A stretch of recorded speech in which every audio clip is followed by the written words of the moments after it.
Infertile alien princess became the human's gift. Now the king is furious about the heir. The Zarathi war did not end with victory or defeat. It ended with silence, treaties, and quiet resentment on both sides. Humanity survived, which shocked the galaxy. The Zarathi survived, which offended them. As part of the peace agreement, the Zarathi stellar dominion offered what they called a gesture of humility. Humans later realized it was an insult carefully wrapped in diplomacy. A single transport ship arrived in Earth orbit. No weapons, no escort, just one passenger, Princess Sailthira of House Vale. She stood alone inside the ship's cold chamber, her hands folded in front of her, her crest markings dull and unpolished. Zarathi royalty usually traveled surrounded by guards, advisors, and ceremony. Sailthira had none of that. She had been stripped of titles, records, and honor before she ever left her homeworld. Official Zarathi documents listed her as biologically unproductive, infertile, useless to the royal bloodline. That single word had decided her entire fate. To the Zarathi, royalty existed for one purpose: continuation of the line. A royal who could not produce heirs was not truly royal. They were tolerated only until they became inconvenient. Sailthira had become very inconvenient. The king signed the order himself. She was to be given to the humans as a cultural exchange asset, not a hostage, not a diplomat, a gift that cost the Dominion nothing. Sailthira understood all of this. Zarathi education was very thorough when it came to teaching failure what it was worth. When the ship docked, human officials expected something dangerous or symbolic. A bomb, a threat, a spy. They did not expect a quiet alien woman who bowed too deeply and waited to be told where to stand. Elia's ward watched from the observation deck as the Zarathi princess stepped onto the station platform. She was taller than most humans, her posture straight but tense, her eyes alert in a way that suggested long practice at being careful. She wore no crown, no jewelry, no signs of rank. Elias frowned. "This is the royal gift?" he asked. A diplomat beside him shrugged. "Apparently, Dominion says she's yours now." "Mine how?" "Assigned, civilian oversight, logistics department." "You're the closest thing we have to a neutral caretaker." Elias was not a soldier anymore. He had served during the war, but now he managed supply routes and refugee processing. He had no power, no ambition, and no interest in owning anyone. When Sailthira was brought before him, he expected fear or anger. What he saw instead was acceptance. "You are the human I belong to," she said carefully, her translated voice flat. Elias felt something tighten in his chest. "No," he replied immediately. "That's not how this works." She tilted her head slightly, confused. "The treaty says—" "I don't care what it says," Elias interrupted. "You don't belong to anyone." That was the first crack in everything Sailthira believed. She had been raised to obey, to endure, to stay silent. Worth was measured in future offspring. Love was measured in duty. Choice was not something royalty wasted time on. The humans did not treat her like a gift. They treated her like a problem that needed careful, ethical handling. Lawyers argued. Doctors requested consent. Psychologists asked questions no Zarathi had ever asked her before. "How do you feel about this?" At first, Sailthira did not know how to answer. No one had ever cared. Elias arranged housing instead of containment. A small apartment near the reconstruction district. Nothing fancy, but clean and warm. He gave her access to public networks, language support, and the option to refuse interviews. She waited for punishment that never came. Human medicine was curious about her condition.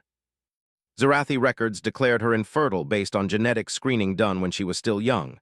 The scans were considered absolute. Zarathi science did not question royal data. Human doctors did. They ran tests slowly, carefully, explaining every step. Sailthira expected pain. Instead, she found patience. "What if they were wrong?" one doctor asked aloud, more to himself than her. "That is not possible," Sailthira replied automatically. "The Royal Genome Council declared it." The doctor raised an eyebrow. "Councils can be wrong." That idea followed her for days. Life on Earth was loud, chaotic, and strangely gentle. Humans argued openly, laughed loudly, and touched each other without fear. Families were messy. Children were everywhere. No one looked at Sailthira and saw a failure. They saw an alien trying to learn. Elias visited often, usually with food she could not pronounce. He never forced conversation. Sometimes they sat in silence, watching city lights. "You don't have to stay," he told her once. You could apply for asylum or leave Earth entirely. She thought about that for a long time. If I leave, she asked quietly, will I still be nothing? Elias looked at her, really looked at her. You're already something, you just weren't allowed to be before. The words stayed with her. Months passed. Selthira learned human customs. She learned that worth could come from work, kindness, or simply existing. She learned that humans protected their broken instead of hiding them. Her body changed slowly. At first, she assumed it was stress or adaptation to a new environment. Zarathi physiology was sensitive to gravity and atmosphere, but then came the symptoms that made human doctors very quiet. They ran the tests again and again. Finally, one of them sat down in front of her and took a breath. Selthira, the doctor said carefully, you are not infertile. Her world stopped. That is impossible, she whispered. You have a rare biological response, the doctor explained. Your fertility suppression appears to be environmental and psychological, chronic stress, social rejection, royal conditioning. The words made no sense. And yet they did. For the first time in her life, Selthira was not being watched for failure. She was not being evaluated for usefulness. She was free, and her body responded. When Elias was told, he did not speak for a long time. He just sat, hands shaking slightly. This changes everything, he finally said. Yes, Selthira replied, for them. Neither of them realized how quickly the galaxy would react. Far beyond Earth, Zarathi long-range genetic monitors activated without warning. A signal pulsed through royal channels, a code that had not appeared in generations. Active royal lineage detected. Status developing. Location Sol system. The Zarathi king stared at the data in disbelief. His discarded daughter, his useless gift, carrying an heir. Rage followed shock. Prepare the fleet, he ordered coldly. Humanity has taken something that was never meant to exist. And on Earth, unaware of how close the stars were drawing in, a once-forgotten princess placed a hand over her abdomen and felt hope for the first time in her life. Elias noticed it first while standing on the apartment balcony. Ships, dozens of them, appeared as moving stars where there should have been none. They formed slow, careful lines, not attacking, not hiding. Zarathi warships. Human defense networks reacted within seconds. Satellites shifted. Fleets powered up. Messages moved faster than fear. By the time Selthira joined Elias on the balcony, Earth already knew. They are here for me, she said softly. Elias did not deny it. They won't take you. She looked at him, her eyes calm but deep. They will try. The Zarathi fleet sent a formal transmission, no threats. No insults, just authority. The child carried by Princess Selthira was declared a royal asset. The king demanded immediate transfer of the princess and the unborn heir. Humanity was instructed not to interfere in internal Zarathi matters. Earth's response was slower, deliberate. Princess Selthira was no longer a Zarathi citizen. She had been granted asylum weeks earlier, quietly, without announcement. Human law now recognized her as a sovereign individual with full rights. Her child, by human standards, already had legal protection. The Zarathi did not understand this. To them, bloodline was law. To humans, law was choice. Selthira was moved to a secure medical facility outside the city. Elias refused to leave her side. Soldiers guarded the perimeter, not as jailers, but as shields. Inside the facility, Selthira felt fear return for the first time since leaving her homeworld. Not fear of pain or punishment, but fear of being taken back into a world that had already decided she was nothing. What if they win? She asked Elias one night. Then they'll have to go through us, he said. Us, humans, he corrected. We don't give people back when they finally belong somewhere. The Zarathi king grew furious when negotiations stalled. He sent recordings of ancient law, royal decree, and genetic authority. He reminded humanity of their smaller fleet, their fragile alliances. Human diplomats listened politely. Then they sent data. Human scientists had spent months studying Zarathi genetics. What they found was disturbing. Zarathi infertility rates were far higher than reported. Royal genome councils had been suppressing data for generations, using selective gene locks to control breeding and loyalty. Stress responses were weaponized. Worth was engineered. Selthira was not broken. She had been restrained. Human analysts released the findings publicly, not as an attack, but as truth. Across the galaxy, Zarathi citizens watched in shock as their own biology was explained by outsiders. Protests began on Zarathi worlds. Questions spread faster than control. The king responded by ordering the fleet closer. He came personally. The royal flagship entered orbit like a shadow over Earth. Its weapons remained inactive, but everyone knew they were ready. A single shuttle was sent down under truce. The king requested to see his daughter. Against every instinct, Selthira agreed. The meeting took place in a quiet room with transparent walls. No throne, no chains, just two beings who shared blood and nothing else. The king looked older than she remembered, still powerful. Still cold. You were never meant to carry life, he said without greeting. Selthira stood straight. You decided that? You were a failure, he replied calmly.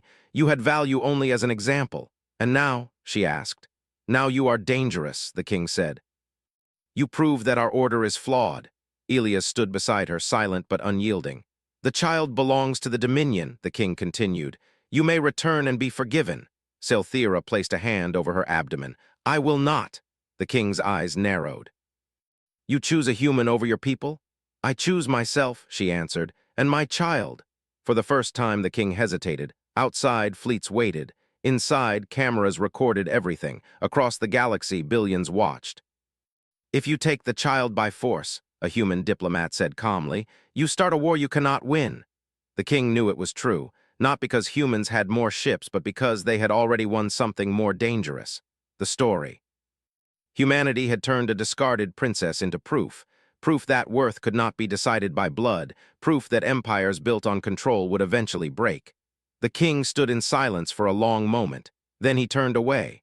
The child will be recognized, he said stiffly. As both, it was not kindness, it was survival. The fleet withdrew. Months later, a child was born under a blue sky, not royal, not property, just alive, surrounded by hands that wanted them there. Selthira cried when she held her child, not from pain, but from freedom. And far beyond Earth, empires began to change, quietly afraid of a simple human idea. That no one is useless. That once humanity calls you family, even kings must let go. The galaxy did not change all at once. It never did. Big ideas rarely exploded into reality. They spread slowly, like light moving through fog. Selthira learned this in the quiet months after her child was born. The Zarathi fleet had withdrawn, but their attention had not. Observers watched from a distance. Diplomats sent messages filled with careful words and hidden fear. The king had accepted the child's existence, but acceptance was not the same as peace. On Earth, life continued. The child grew quickly, stronger than human doctors expected, calmer than Zarathi records predicted. The mix of two species did not weaken them. It balanced them. Elias watched this with a quiet sense of wonder. He had seen war. He had seen destruction. But watching a small life learn to breathe, to grip his finger, to recognize voices, this felt heavier than any battle.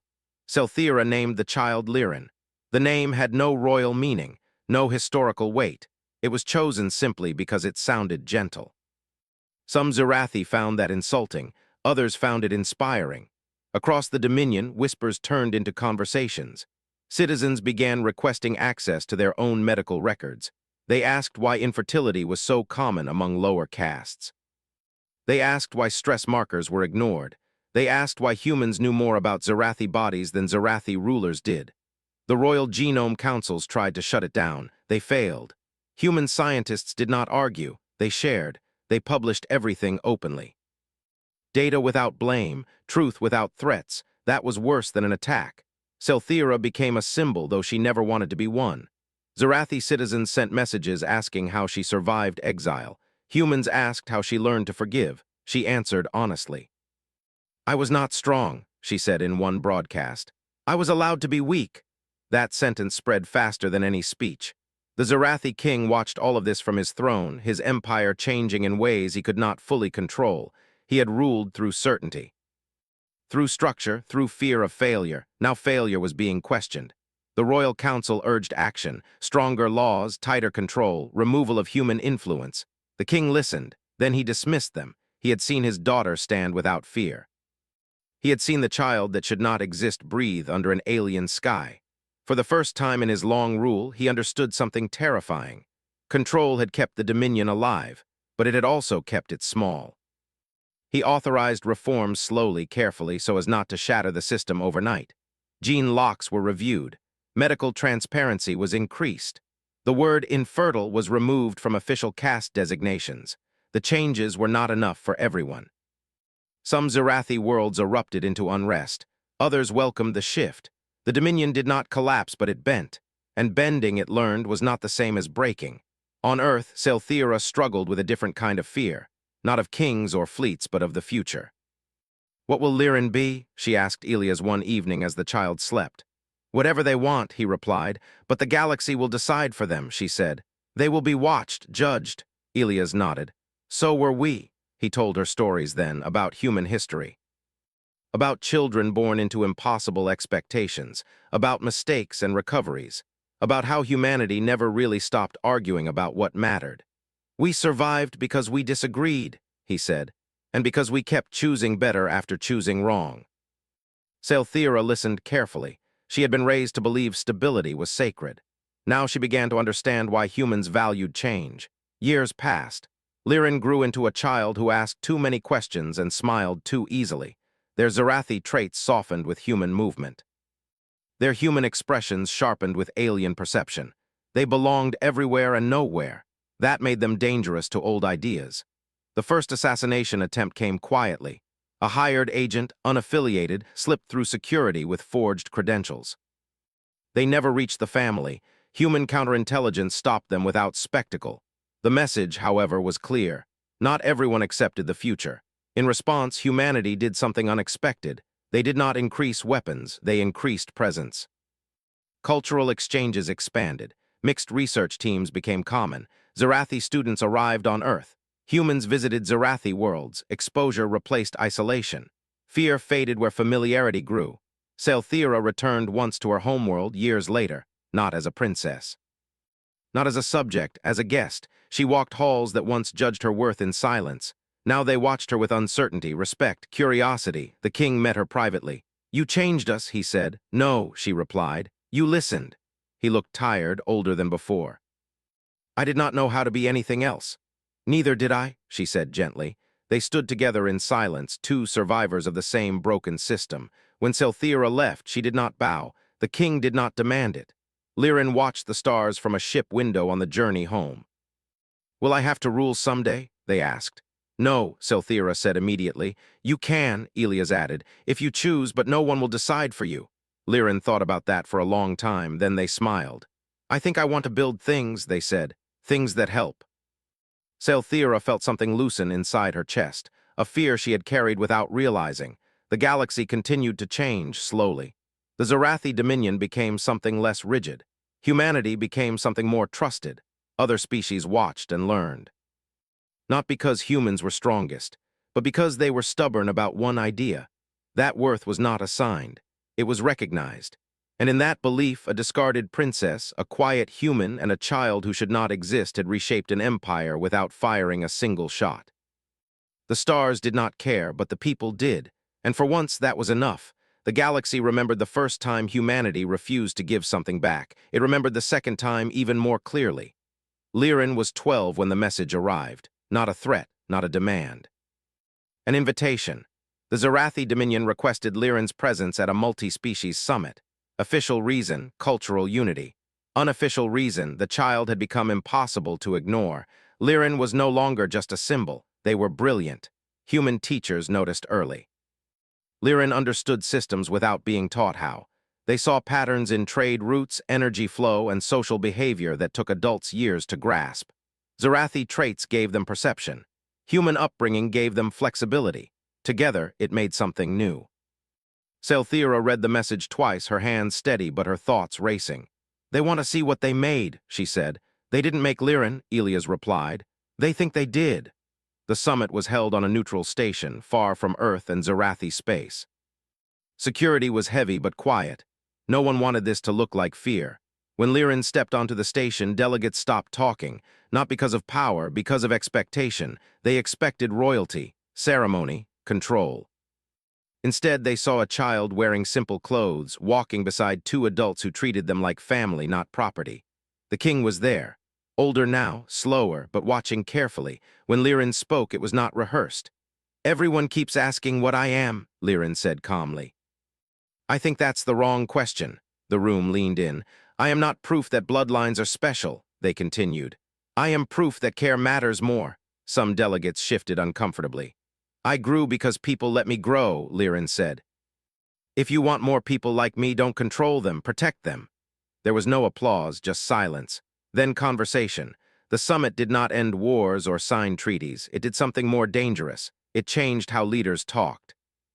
After that day, mixed species research councils formed without protest. Royal gene laws were rewritten on 3 worlds. A human-led initiative to classify personhood above biology passed by narrow margins in interstellar courts, not because of pressure. Because it was harder to argue against a child who existed. Selthira watched Lirin walk through crowds with quiet confidence and felt a strange peace. She had spent her life fearing judgment. Lirin did not fear it. They questioned it. Not everyone was pleased. A fringe Zarathi faction believed the Dominion had been weakened beyond repair. They blamed humanity. They blamed Selthira. Most of all, they blamed Lirin. They did not announce themselves. They sabotaged. A transport accident. A data breach. An attempt to frame humans for economic disruption. Each time, humanity responded the same way. Not with force, with transparency. Every attack was exposed. Every lie was traced. Every manipulation laid bare. Humans invited neutral observers. They shared logs. They allowed inspection. The truth survived. The faction collapsed under its own secrecy. Years later, when Lirin was nearly grown, the king made one final request, not to claim, to apologize. They met privately without cameras. I built a system that could not imagine you, the king said. That is my failure. Lirin listened, not angry, not proud. You don't have to understand me, they replied. You just have to stop deciding who matters. The king bowed his head. When he died months later, the Dominion mourned quietly. His successor did not claim divine blood. They claimed responsibility. History recorded that as the true turning point. Selthira returned to Earth for good after that. Not because she was afraid of the stars, but because she no longer needed to prove anything to them. Elias retired from logistics. He taught instead, not strategy or supply, but ethics in reconstruction, how rebuilding was not about structures, but trust. Lirin chose engineering. They built systems that adapted instead of controlled, medical networks that assumed error, governments that expected disagreement. They refused titles. I don't want to be rare, Lirin said once. I want to be normal. And slowly they became right. Hybrid children were no longer symbols. They were neighbors, colleagues, friends. The galaxy did not become perfect, but it became softer at the edges. And whenever an empire tried to decide that someone was useless, history reminded them of a simple truth. Humanity once accepted a gift meant as an insult, and turned it into a future no king could take back.